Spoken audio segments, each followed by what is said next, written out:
to play. We've got stories for your day. From Onefinity, it's clear to see the finest CNC. It's the Cutting Edge Podcast. Let's take a flight. Welcome to the Cutting Edge Podcast presented by Onefinity CNC. I am Morgan Hop, Morgan for short, and with our other host, Stone. Howdy. And today's episode, we are talking about, is CNC right for you? Short answer, yes, it is. Of course, we have to say that. But it really, we kind of want to just go through, the thought process. It's kind of a big step getting a CNC if you're used to traditional woodworking or you've been making stuff with, hand tools, power tools and stuff.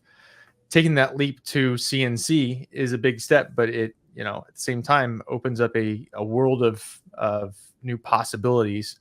And it really comes down to a couple considerations you got to take. One being like, what are your goals? Like, what do you want a CNC for? Is it a want or a need?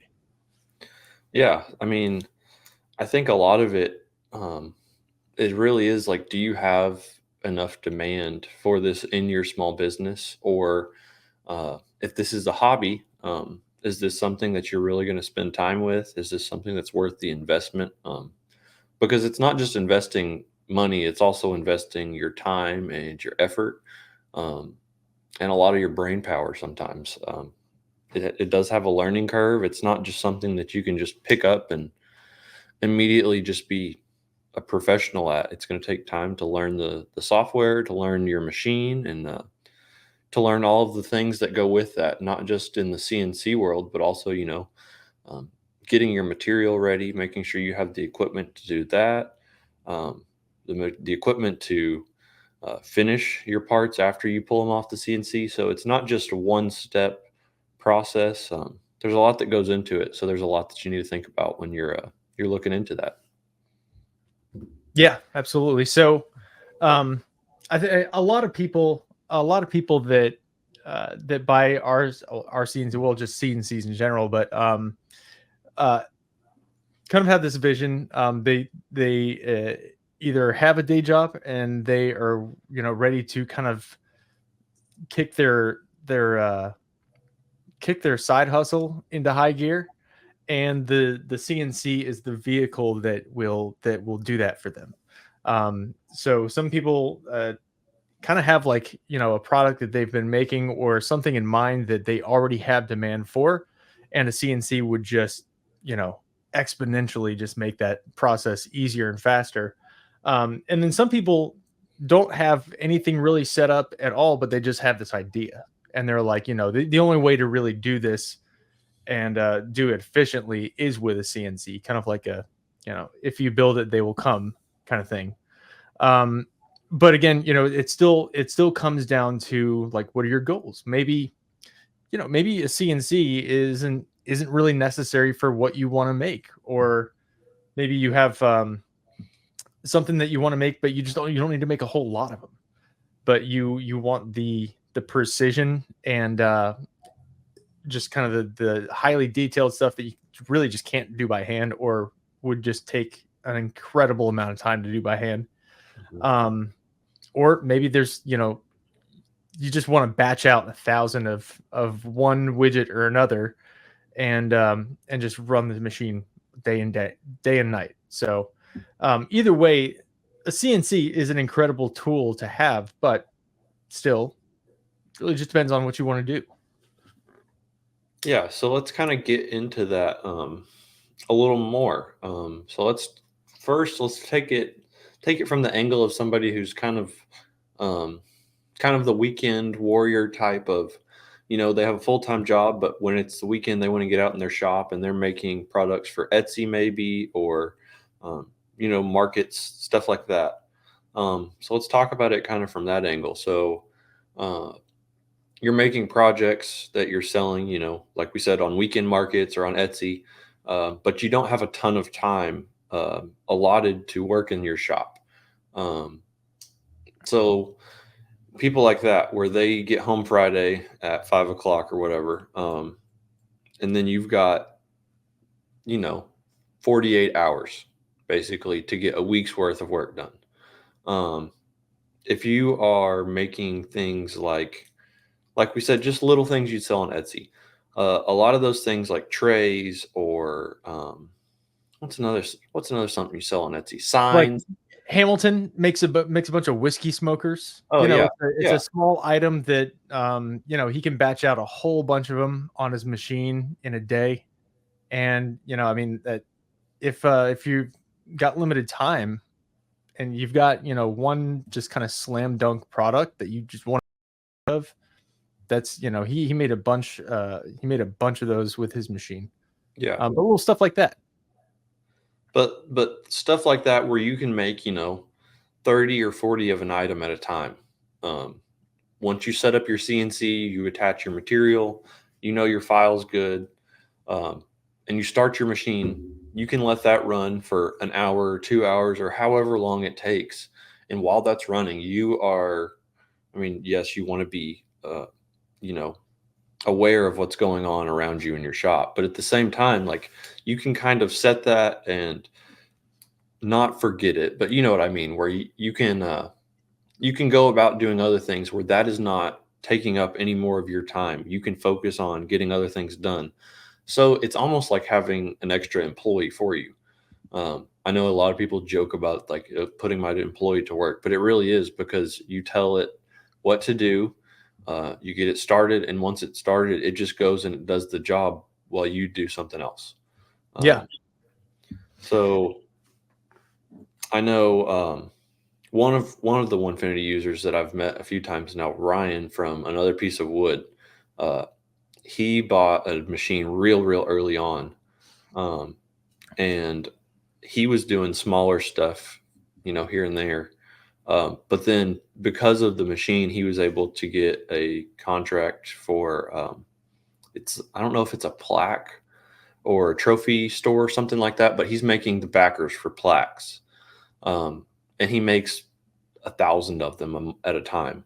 But he literally just sets it up and lets the machine run, and he does stuff in his shop while it's running. It finishes, he swaps out the material and starts it up again.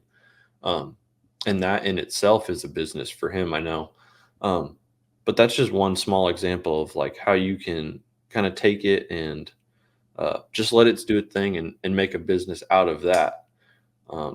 But that also goes to a lot larger scales. Another example of someone who's using a machine for production would be Jace from Airweights. They have 3 machines set up now. Is that right? Two at the moment. Okay. I think we're working on getting another one out to him. But yeah, so he's got 2 of the Elite machines set up, and it's full-time production. So rather than just him being there on the weekend where he might be running it for 2 days a week, he's running it 5 days a week full time. And those machines are his money makers. Without those machines, obviously he could use a different machine, but without the Onefinity machines in his shop, like there is no business there. So there's different ways to set up your business, whether the CNC is supplementary to your business or if the CNC is your business. Yeah.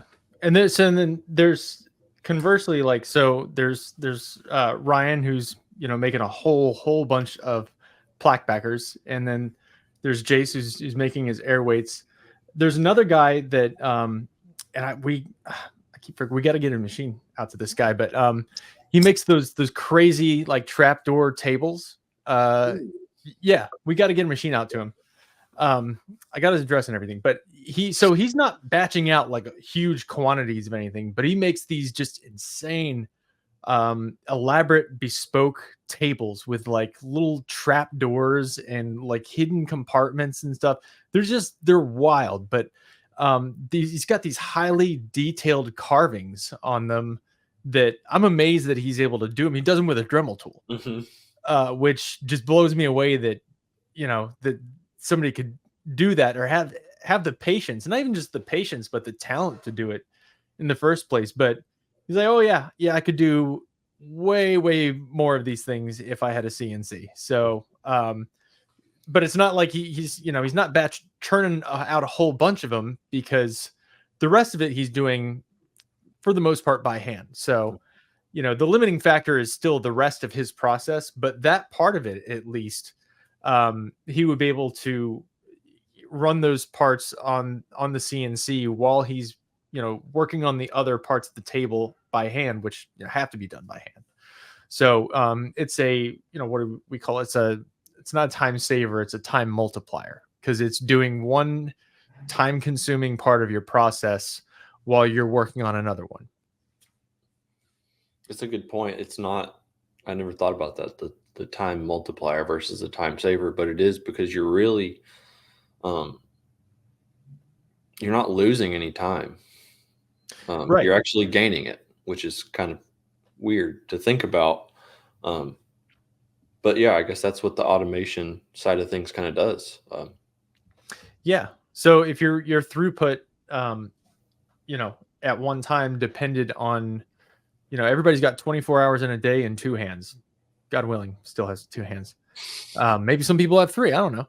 But I mean, that's kind of your limiting factor is time and just your physical limitations. But when you add a machine, you still have the time in your hands, but then you've got this other thing that is doing stuff beyond what your own physical capabilities once were. So that there's a huge advantage that if you are, if you're, I think it's the position of wanting to get in CNC is now there's definitely hobbyists who people just enjoy doing it and they just do it just for personal projects and it's fun for them. But a lot of people get it because they want to be more efficient in their side hustle or their full-blown business. So, but then there's a lot of folks that we met out at the Vetric user group meeting. A lot of retired folks, like they're not starting a side hustle, they're not starting a new business, they just enjoy doing it. But a lot of our users are like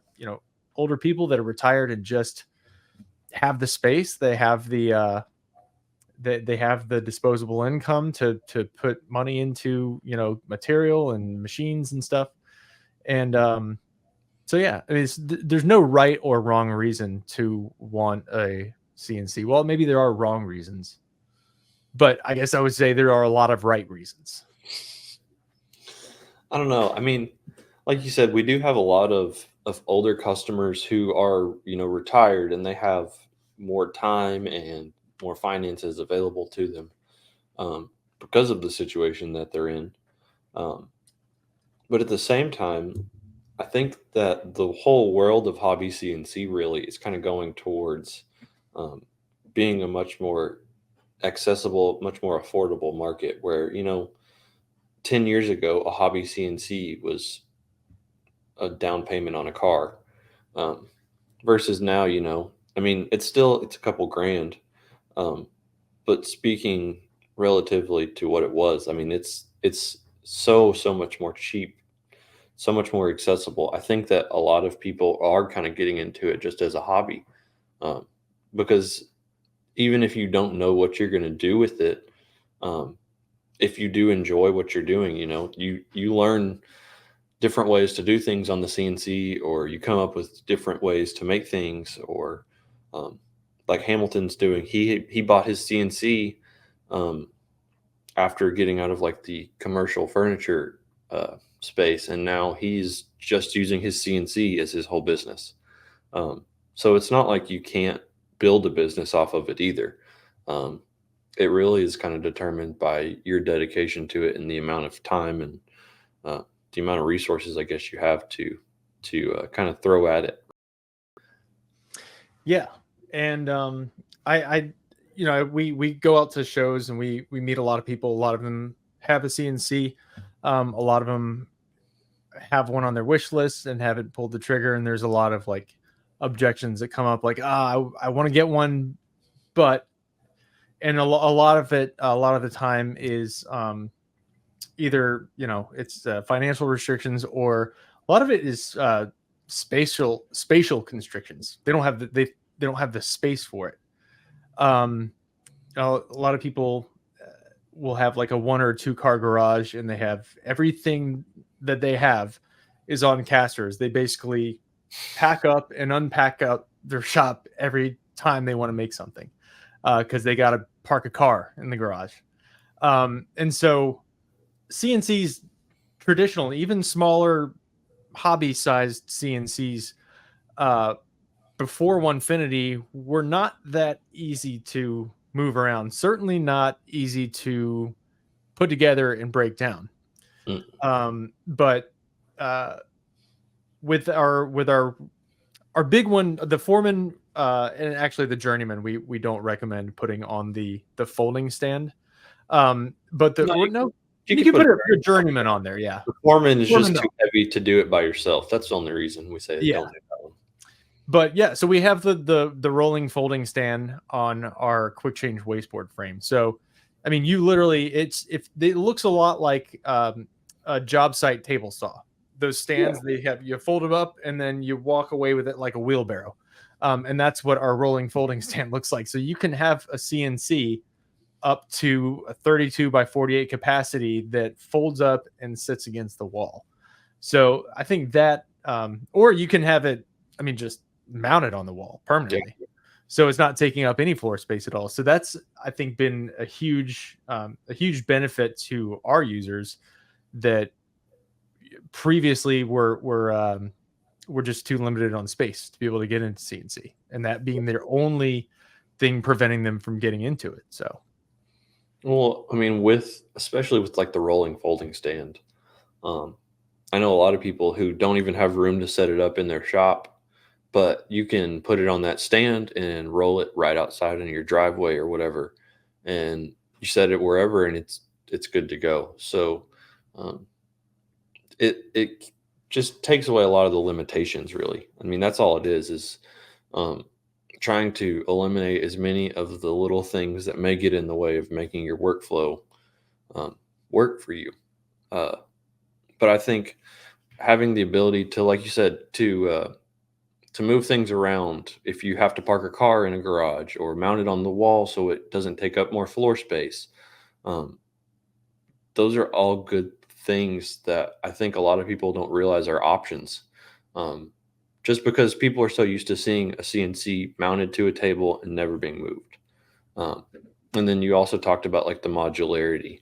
So obviously, yeah, they're easy to break down, but they're also easy to like swap out rails so that when your business grows, you can grow your machine to match your business's needs.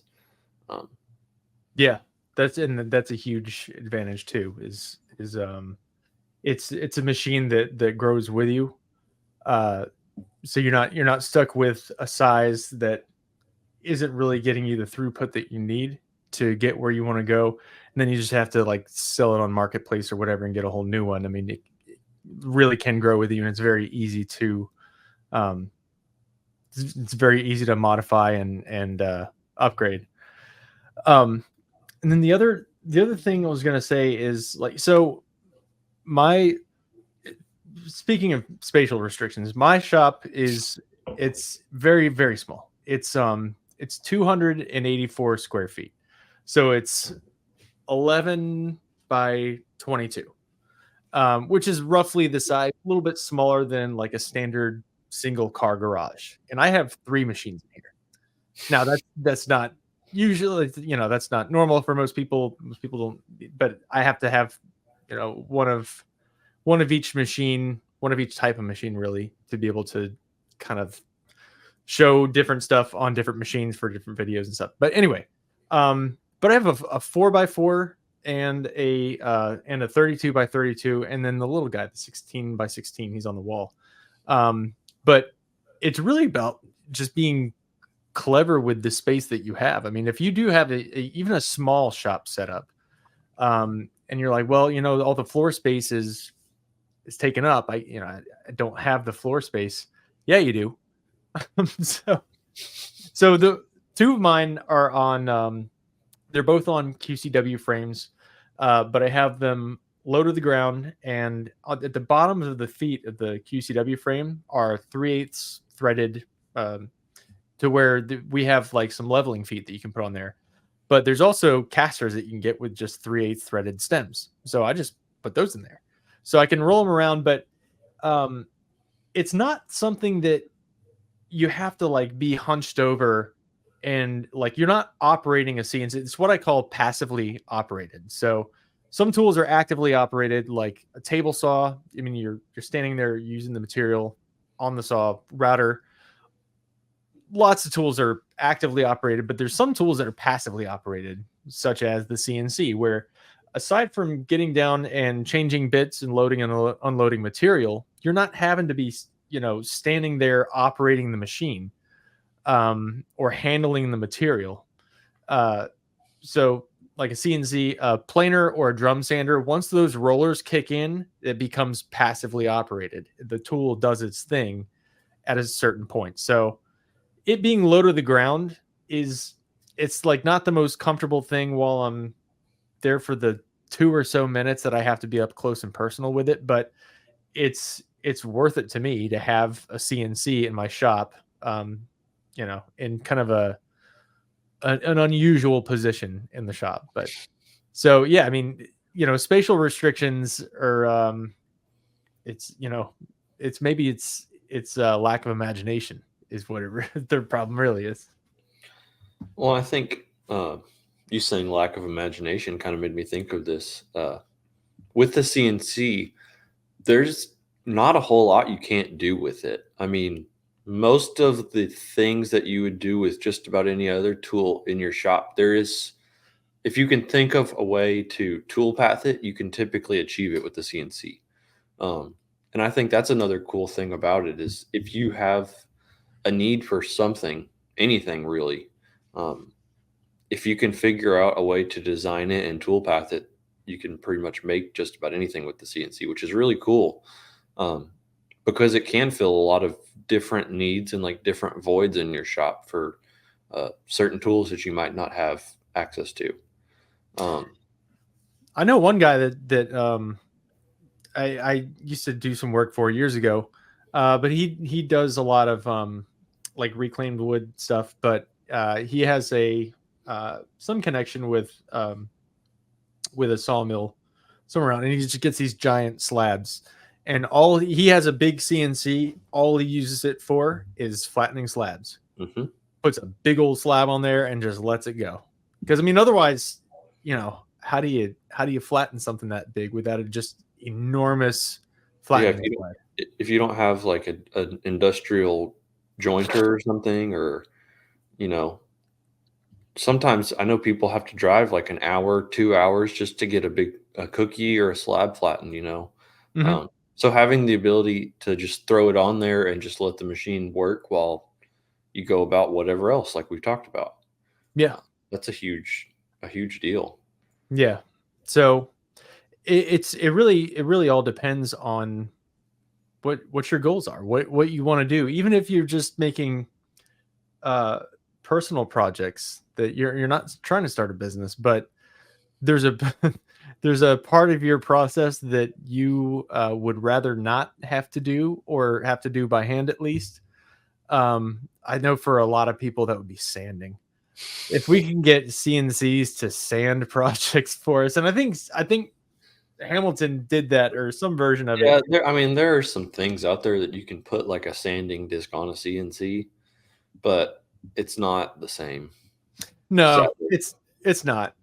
Well, there's like I'm getting off in the weeds here, but that drag bit that I used to etch glass, like, because it's got some spring tension. So if there was something like that had a little bit of give, it could work. I don't know. Maybe worth playing around with, but anyway, so yeah, that's kind of my that's my pitch. Is the CNC right for you? Yes. Obviously we have to say yes, but yes. I mean, really, but yeah, I mean, there's a lot of different things to kind of consider. I know about a month or so ago, I made a video with Leighton from Carveco, kind of talking about what type of things you should consider. You've got your budget, your space, your materials, what you want to do with it. There's a lot of different questions to ask yourself. But it really comes down to, is this something that I want to take the time to learn and to become proficient in and, include in my normal workflow? And if it is, then the answer is yes, because there's a million different ways that you can learn to use a CNC in your shop. So I would definitely say check it out. But yeah, you can't go wrong with it. It's just really a limitation of what you can think to do with it. So I mean, yeah, I think that kind of covers all of it. So unless you got anything else, I think let's wrap this up. You heard it here first. CNC is right for you. Absolutely. Anyways, we appreciate you guys tuning in and listening to us. Make sure you subscribe and like us on wherever you're getting your podcast from. But yeah, if you enjoy it, please leave us a like and a good review. So get this thing off the ground. Anyways, that's it for now, and we will catch you guys on the next one. So thanks for listening. Y'all be good.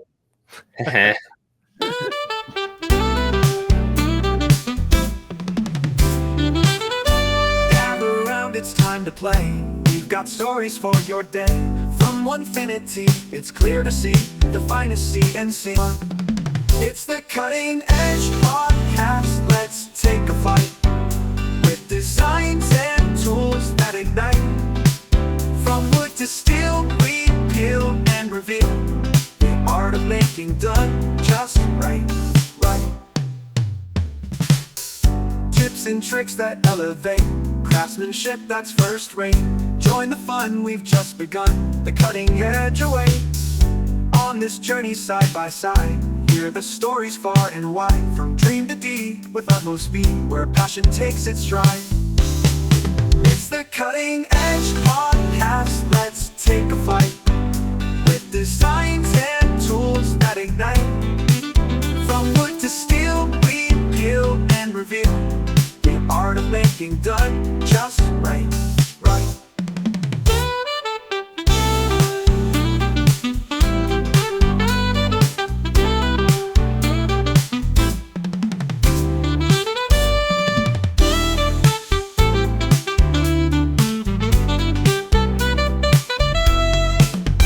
Cutting Edge Podcast. Let's take a flight with designs and tools that ignite. From wood to steel, we peel and reveal the art of making done just right.